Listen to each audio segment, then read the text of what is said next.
Halo guys, tahu nggak sih kalau petir, alat penangkal petir, dan printer laser, cara kerjanya menggunakan konsep listrik statis loh.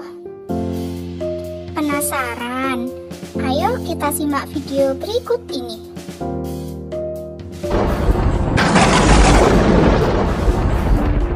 Ketika hujan turun, seringkali terdengar suara gemuruh disertai dengan kilatan cahaya yang menyilaukan. Itulah yang biasa kita kenal dengan petir. Lalu, apa sih sebenarnya petir itu? Bagaimana proses terjadinya? Dan bagaimana kaitannya dengan konsep listrik statis? Mari simak penjelasan berikut.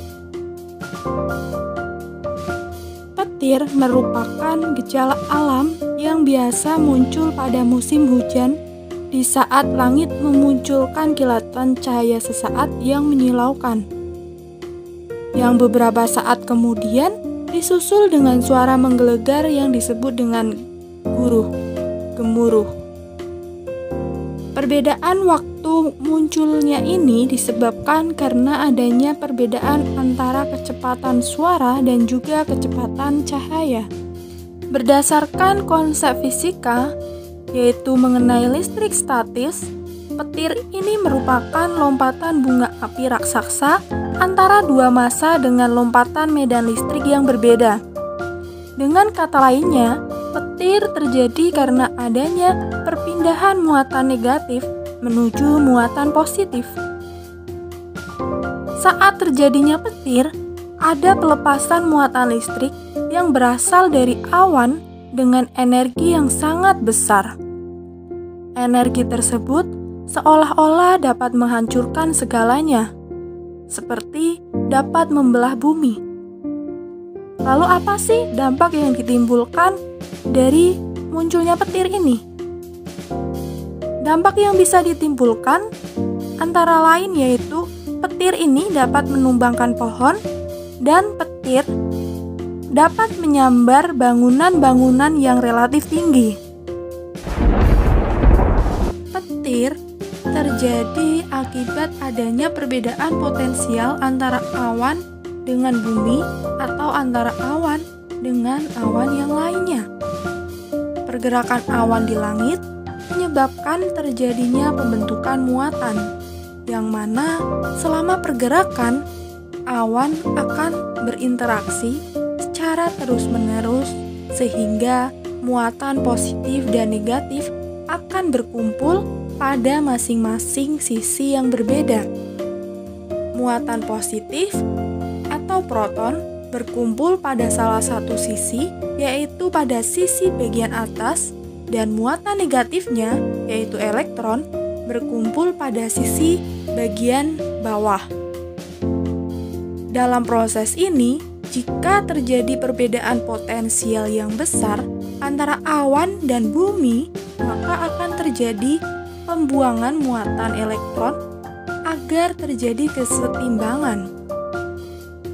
Pada proses ini, media yang dilalui elektron adalah udara.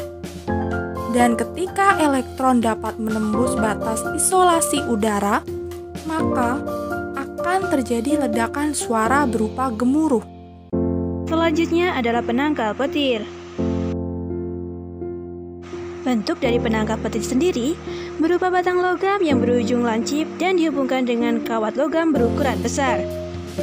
Penangkal petir sendiri dipasang di atas rumah atau di atas gedung bangunan tinggi dan dihubungkan ke dalam tanah melalui kabel logam.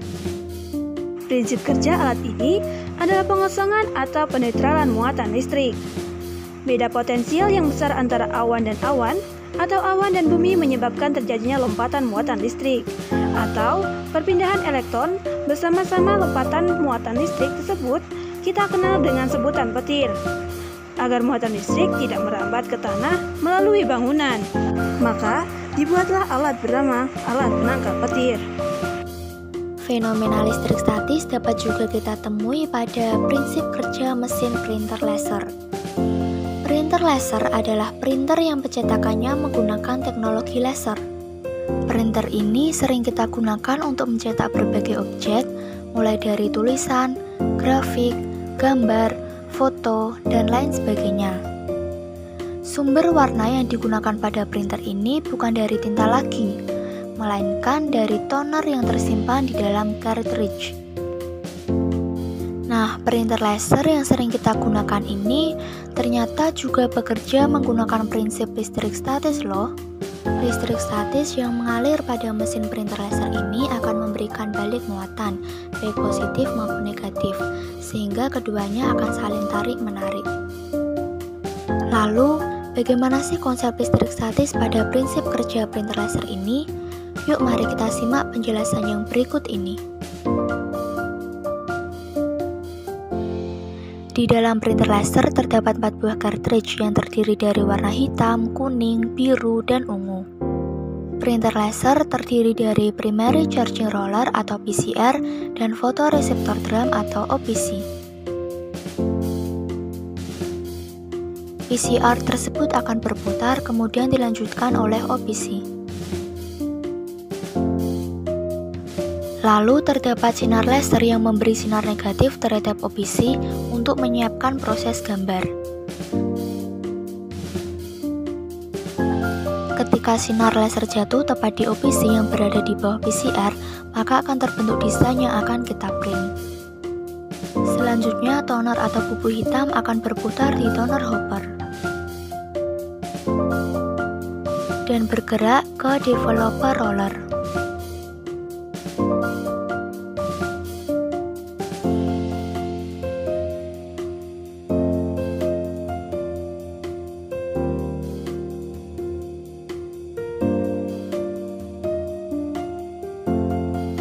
Toner yang sudah ada di toner hopper yang semula negatif setelah masuk ke dalam OPC drop akan berubah menjadi positif dan membentuk desain yang akan di-print. Bubuk toner yang sudah melewati OPC akan ditransfer ke kertas secara langsung dan diproses menggunakan 4 buah cartridge. Setelah itu, toner akan meleleh dan menyatu ke dalam kertas. Sisa toner yang tidak terpakai di OPC drum akan bersih dan hilang dengan sendirinya karena akan dihapus oleh PCR.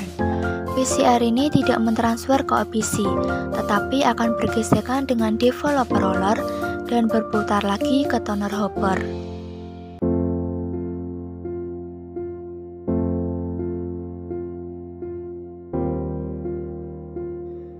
Dan akhirnya terjadilah pencetakan gambar atau desain yang kita inginkan.